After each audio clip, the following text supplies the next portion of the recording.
Assalamualaikum warahmatullahi wabarakatuh. Materi USP kita selanjutnya tentang kehidupan politik dan ekonomi bangsa Indonesia pada masa Orde Baru sampai reformasi. Disimak dengan baik ya.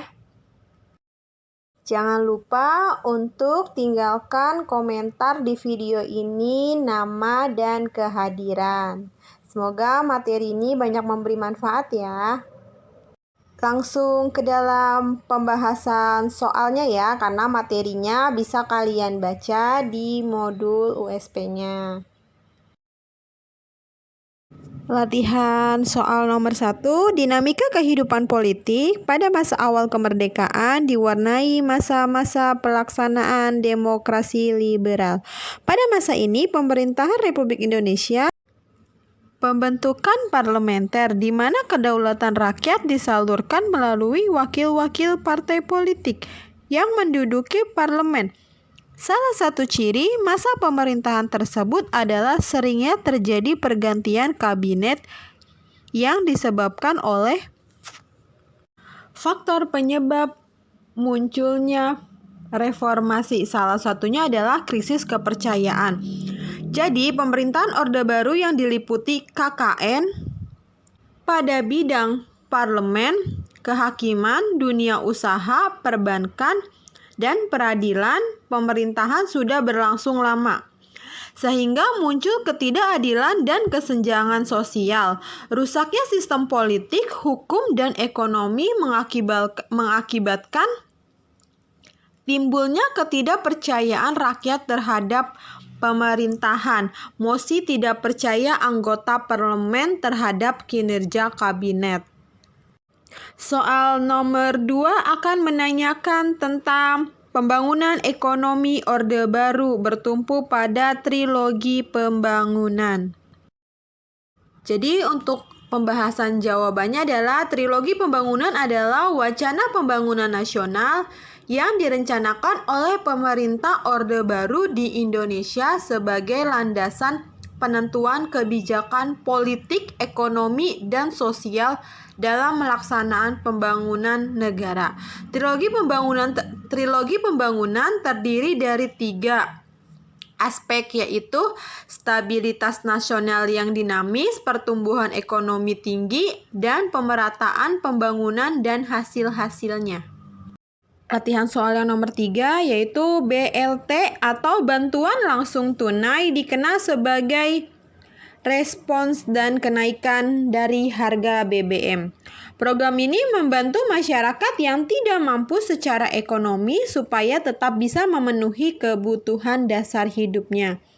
Program BLT dilaksanakan pada pemerintahan Presiden Susilo Bambang Yudhoyono dilantik sebagai Presiden ke-6 Republik Indonesia pada tanggal 20 Oktober 2004. Beberapa kondisi dan kebijakan yang ditempuh pada masa pemerintahan SBY adalah yaitu salah satunya program dana kompensasi sosial. Bentuk dari program ini antara lain memberikan bantuan langsung tunai atau BLT, penyediaan beras murah, dan pelayanan kesehatan bagi rakyat miskin. Untuk latihan soal nomor 4 bisa kalian lihat ya di modul USP-nya. Jadi diberikan pilihan pernyataan. Jadi penyebab terjadinya krisis ekonomi pada akhir tahun 1997 adalah, jadi untuk jawabannya krisis ekonomi pada tahun 1997 melanda negara-negara di Asia Tenggara. Tidak terkecuali Indonesia. Krisis ekonomi di Indonesia berawal dari melemahnya nilai tukar rupiah terhadap dolar Amerika Serikat. Serta krisis moneter memicu terjadinya kemerosotan ekonomi secara meluas. Perbankan nasional terpuruk dan menyebabkan banyak bank beku operasi. Pada bidang usaha, khususnya usaha kecil dan menengah atau UKM, tidak sedikit yang bangkrut. Memutuskan hubungan kerja PHK pun banyak terjadi. Harga 9 bahan pokok melambung tinggi disertai dengan kelangkahannya. Melanjutkan soal nomor 5.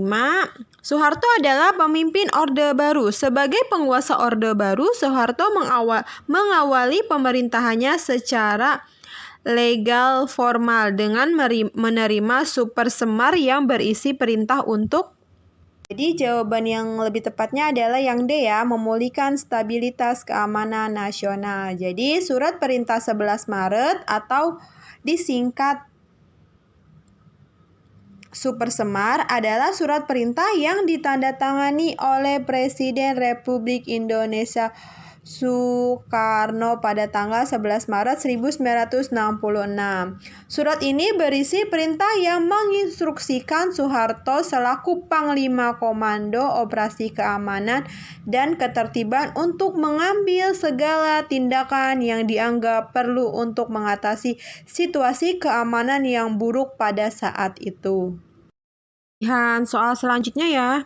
Jadi, masa pemerintahan Orde Baru pada tahun 1966 sampai 1908 bertekad mengabdi pada kepentingan rakyat dan nasional, dilandasi semangat dan jiwa Pancasila serta Undang-Undang 1945. Salah satu kebijakan politik pemerintah Orde Baru adalah penerapan Dui Fungsi ABRI.